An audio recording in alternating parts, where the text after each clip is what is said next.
You know that feeling, right? When you see a rainbow, that huge, beautiful arc of color just painted across a rainy sky.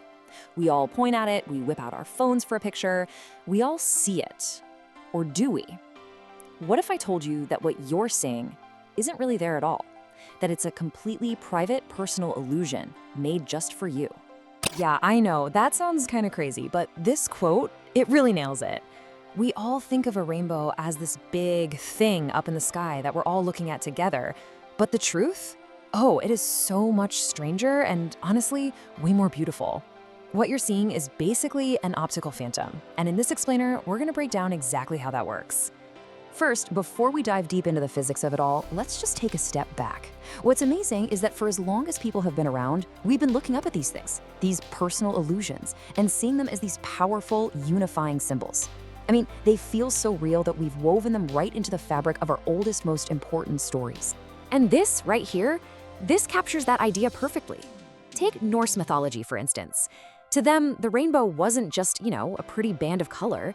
No, it was the Bifrost Bridge, a burning, shimmering bridge that connected our world, Midgard, to Asgard, the home of the gods. It was a literal pathway to another realm, something solid, something real.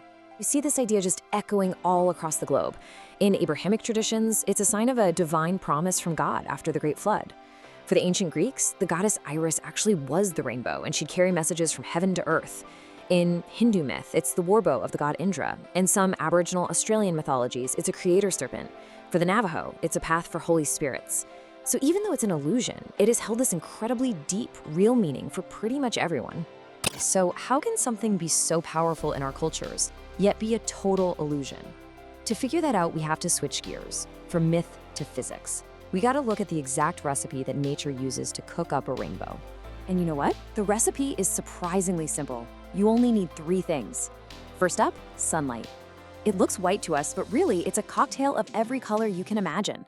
Second ingredient, water droplets. Just hanging out in the air, like after a rainstorm.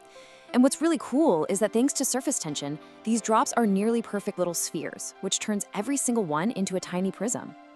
And the third and most overlooked ingredient? That would be you. You're not just watching the show, you are an absolutely essential part of creating it. So what happens when you mix all those things together? Let's just follow one single ray of sunlight on its journey. As it hits a raindrop, it bends. The sciencey term for that is refraction. But as it bends, it also splits the white light into all its different colors. That's called dispersion. So boom, the white light just shatters into a spectrum. Then those now separated colors travel to the back of the drop, and they bounce off. They reflect on the inside, kind of like a curved mirror. And finally, as those colors leave the drop, they bend or refract one more time, which fans them out even further. And this diagram shows that 3-step dance perfectly. You see it? A single ray of white sunlight goes in, and a whole fan of colored light comes out. Now, just try to imagine billions and billions of raindrops in the air, all doing this exact same thing at the exact same time.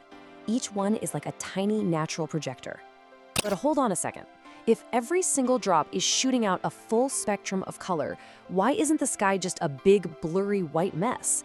How can we see this perfectly ordered, giant arc? Well, the answer is that the light isn't just scattering randomly.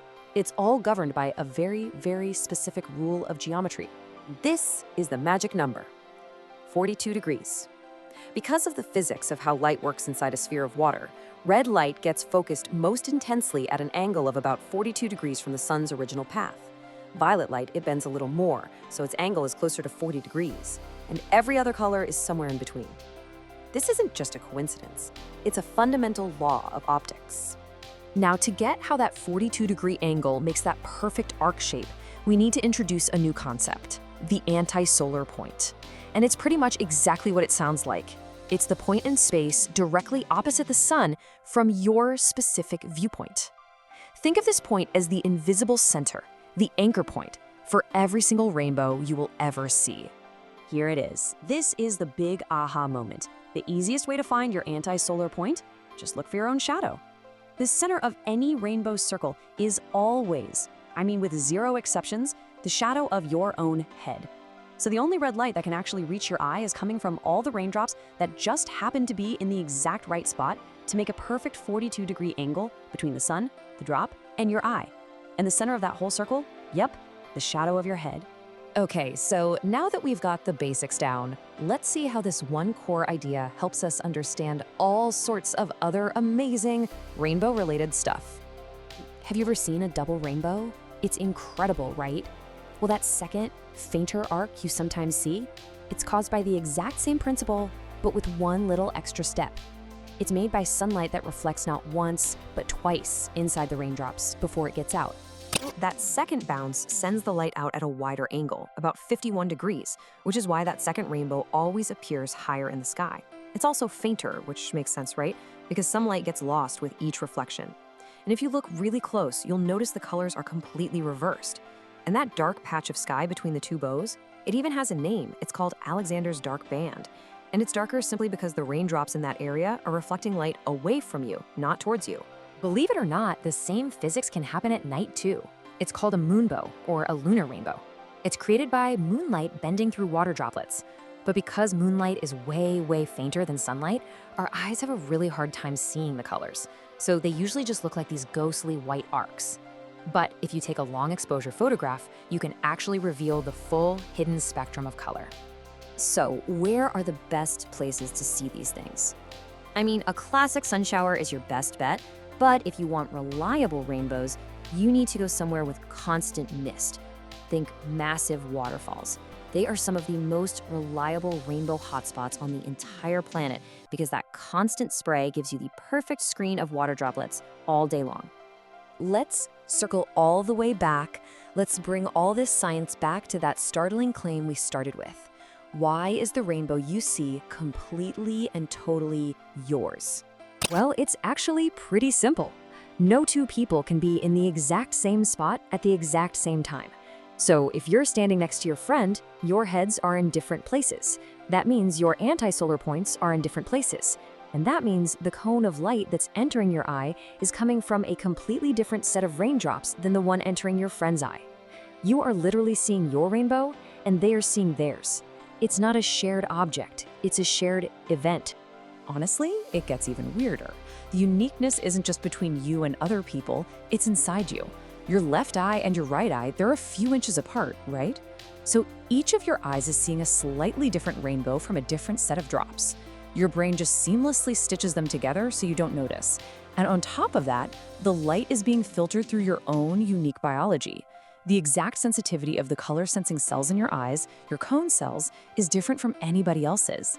You know, even the whole idea of 7 colors in the rainbow, that's just a cultural convention. The real rainbow is a smooth, continuous gradient of infinite colors. So you see, a rainbow isn't a thing that's just out there in the world. It's why you can never reach the end of it, right? Because as you move, it moves with you. A rainbow is an experience. It's an exclusive relationship between the sun, billions of tiny water droplets, and the exact position of your eyes. It's like a halo of light centered on your own shadow, a crown that only you can ever truly see. And that leaves us with one final thought. The rainbow is this beautiful paradox, isn't it? It's a universal symbol that connects every single one of us, but at the same time, it's an experience that is deeply, profoundly private. It's kind of the perfect metaphor for how we see the world. We can all be looking at the same thing, but we can never, ever truly see it through someone else's eyes. It kind of makes you wonder, what else in the world is defined entirely by your own unique point of view?